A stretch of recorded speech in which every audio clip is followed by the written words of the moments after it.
So here is a video on how you can use psychology to create compelling characters in fiction. And so this is an article by Jocelyn Chase. How do you create characters that resonate with readers, stirring their emotions and rousing their empathy? That's the goal we all share as writers, right? What if there were a way to combine psychology and writing to make your characters come alive on the page? So how do you use psychology to create compelling characters? To build characters that strike a chord within readers, you need to craft someone who feels realistic, someone your readers can relate to, because their motivations and behaviors are modeled on the way real people think and act. So if you're going to write compelling characters, you want to write characters that are well developed and realistic, such as a round character like we talked about in class, and not a flat character. As a writer, have you ever thought about using a sort of psychology or psychotherapy to develop your characters? Therapists who adopt this technique encourage the client to tell her own story, to examine it, to recover the missing pieces, and to challenge it in a quest to discover how the narrative she tells herself affects different aspects of her experience. By changing this story, she opens the door to change in her life. If you write fiction, you're already using psychology to some extent. Psychology deals with analyzing and understanding why humans think, feel, and behave as they do. One way or another, writing does much the same. Psychology and writing go hand in hand. A lot of this comes down to instinct and experience, but a knowledge of psychological theories and counseling ideas can help writers create compelling, well-rounded characters that come across as genuine and interesting. So when you go to therapy, your therapist will try to put together and discover patterns of behavior of why you are having issues.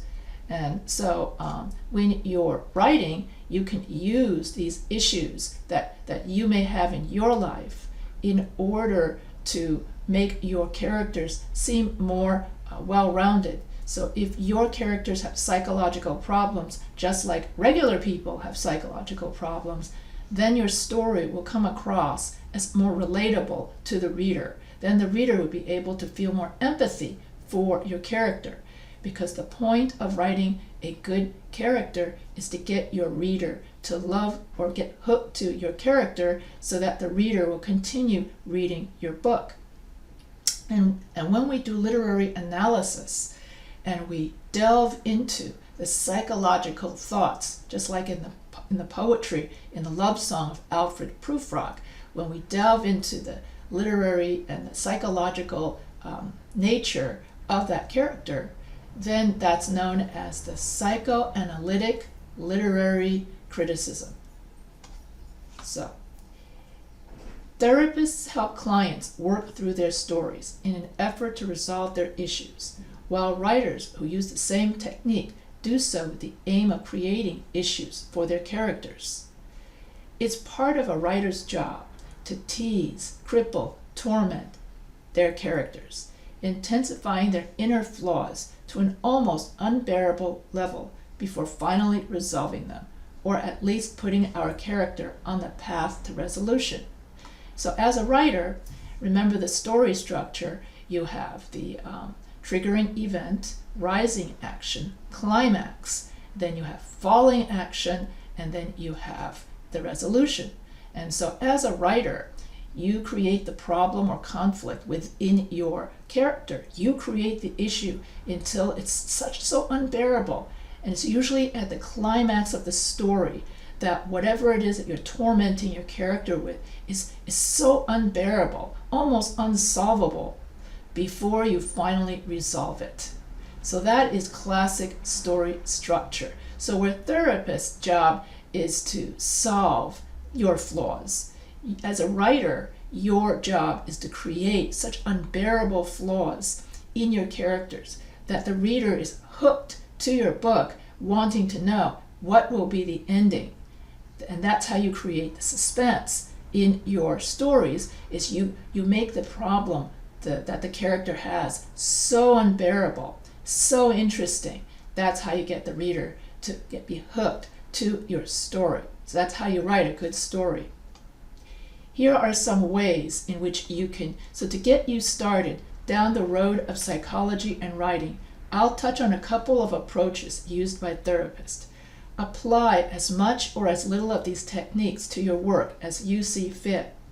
Therapists generally settle on a couple of methods that they find most comfortable and that works for writers too. Use what makes sense and throw away the rest.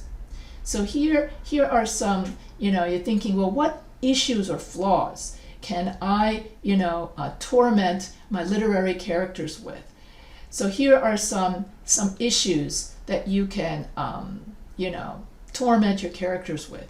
Blame the parents. Most of us, when we think of psychotherapy, harbor some vague image of a patient reclining on a couch while the note-taking doctor says, "Tell me about your mother." Fair or not, parents get a lot of blame and credit for how their children turn out.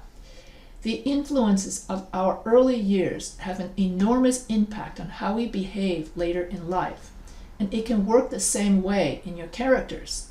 In my own writing, I don't implement a lot of in-depth character studies, but I do focus on character flaws, those mistaken ideas that motivate behavior, and the past events that help form and solidify the flaw. So instead of saying, Mr. Smith is sad, instead you would show Mrs. Smith, stands by the window crying into her handkerchief, thinking about her mother and remembering the very few memories she has of her mother before her mother died when she was about 6. And then afterwards her father remarrying a very nasty stepmother who treated her like, the daughter, like second-class citizen. So, in other words, you show, when you write a story, rather than tell by saying, Mr. Smith is sad, you show the character's flaws. Instead of telling, you show. That is the magic to storytelling. And so blame the parents. Okay, that's one way. That's one issue you can torment your characters with. Here are a few others. Don't cry. Emotions are shameful. Keep them to yourself. Don't think. Your opinions aren't worth very much. Don't be you. Why can't you be more like your cousin? Why can't you be more like, in other words, you could have a mean character saying to the little kid, "Well, why are you crying? You being such a weakling." Don't overthink that problem. And besides, your opinions aren't worth anything. So you're going to have the nasty person say that to the character. Why can't you be more like your sister? She's such a neat person. You're such a slob. Don't exist. I gave up my hopes and dreams just to take care of you. And I just wish you did not exist at all. Because if you weren't born, I could have become an important businesswoman. You don't belong to our clique. I mean, after all, look at the way you're dressed. It looks as if you got holes in your clothes or something. You don't belong with us. Don't be such a child. Look at me. Look how beautiful I am. Oh my goodness, what happened to your cuteness? You were so cute when you were a kid. Now you're a teenager. You're such a drag. So don't grow up. Or, men are disgusting. Women are weak and fickle. Everybody is so disgusting. You don't deserve my attention because only what I say goes. You're so unimportant. Don't fall in love. Don't ever fall in love with anyone because everybody's out to get you. So here are the big bad, worries or flaws that you could torment your characters with. And these injunctions are a terrific source of insecurity for a character. A child deals with such insecurities on a subconscious level and may either accept the messages, which causes him to behave as if something is wrong with him, or rebel against the message, developing inappropriate coping behaviors that are destined to make his life all the more difficult. So if you want to drill down farther, you can go over here. And so these flaws, these early childhood flaws, can then be the driver as to what motivates your character to be sad, have grief, or take offense very easily.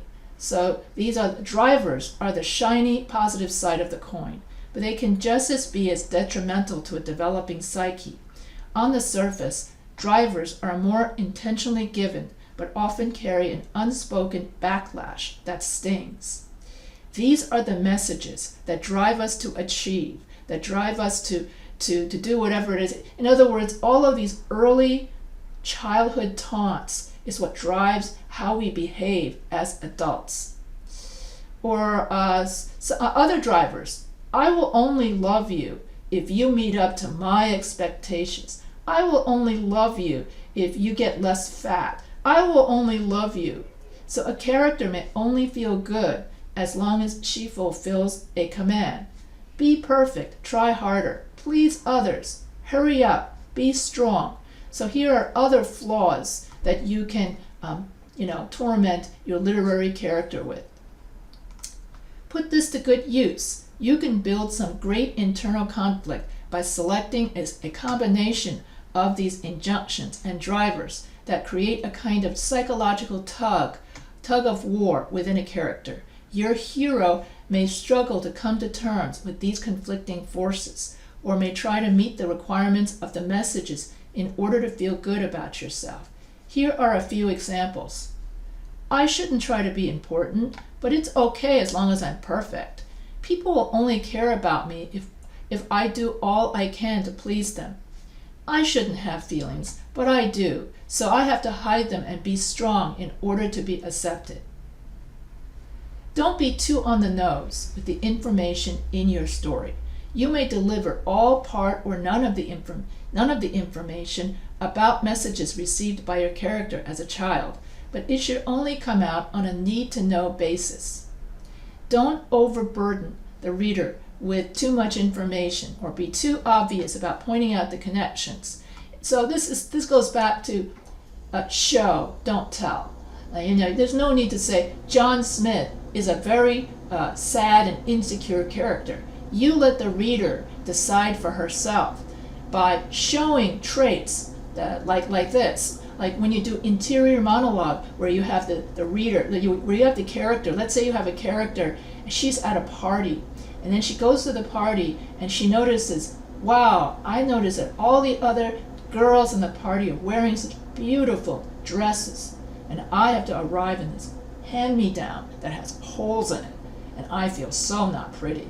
And so when you use the third person omnipresent, and then you're able to read the character's thoughts, and as the character is thinking her insecure thoughts, that's how you show the reader, rather than tell the reader she is insecure. She bought old clothes and now she feels insecure. So that's very uninteresting. Instead, you show the reader by having the character in the party actually having insecure thoughts about herself, and then she's sweating a little underneath. You can even show bodily, the slouched shoulders. In other words, all of this, you show the reader as if the reader is in the room, as if the reader could crawl inside the skin of the character and experience it for herself. That's how you create an effective story scene, and that's how you create a well-rounded, well-developed, flawed hero. So don't overburden. In other words, don't tell, show. Though only some fraction of your character's past influences will come to light in the pages of your story, your knowledge of these internal messages will help you tell your character's story with more authenticity. So basically, if you show instead of tell, then your story comes across as more authentic and more genuine. let your character arc. So, in other words, don't have a flat main character. Instead, you want to have a dynamic character. A dynamic character, as we learned in our class, a dynamic character is a character that evolves throughout the story. In other words, she starts out at point A and then finishes and progresses to point D. So that's also known as the hero's quest, in which the character has an internal conflict, and then she's able to resolve to some extent her internal conflict, or she's able to resolve her insecurity. Like, let's say the flaw is the need to be perfect, and then in the story the character learns it's okay not to be always perfect, because perhaps the moral of the story is also what the arc, or what the character arc, or what the resolution of that insecurity is going to be. So let's say that the purpose of the story is to teach the reader, you don't have to be perfect, or you don't have to be thin to be beautiful. That beauty is on the inside. And so when you're writing a story, a lot of writers will start with the lesson. What is the life lesson? And then you write the story afterwards, just like in the lottery. You start out with the ending, and then you write your story on top of it. So let your character evolve throughout the story. When you write a story, you want to write a dynamic character who learns life lessons from her life experiences. So that better reflects what goes on in your reader's life, because as we live, we are all works of progress. Everybody is constantly evolving. And since everybody is evolving, so should your character, which makes your character more relatable and more identifiable to the reader. So your character's journey involves learning about herself and finding ways to come to terms with her inner struggle. This internal conflict is what keeps her interesting to your reader and helps propel the story forward. She may or may not overcome, but she'll certainly change over the course of your story. Don't make the resolution a perfect ending. In other words, now she no longer has any insecurities at all. No, that's too rosy. That's too Pollyanna. So you want to make her resolution realistic. In other words, she still has some, flaws. She may have resolved this flaw, but then she's got that flaw to still resolve. So you got to make it realistic in terms of how rosy you want your ending to be. So in therapy, the objective is to help the client find a way to let go of the pain, guilt, or whatever is holding them back or making them miserable. Your character may achieve the happy goal, learning to deal with the past in healthy ways, or he may not. Life is messy, and fiction can be too. So that's just what I said. Keep the resolution doable. Keep it. Don't say that. And they lived happily ever after. Otherwise, you sound too much like a fairy tale. Unless you're writing a fairy tale. Either way, wrestle your character goes through within himself will make for an engaging read. And so when we deal with the psychological conflict within a character, so remember, you got different kinds of conflict: person versus person, person versus nature, and then person versus their self. In other words, so this whole article talks about the conflict of person versus self. In other words, the inner conflict that your character has and what motivates these inner conflicts and can make for a fascinating, well-developed character in a story. So this is a article about how you can use psychology in your writing and in writing good, relatable characters in your creative story. So if you have any questions, you can feel free to email me anytime.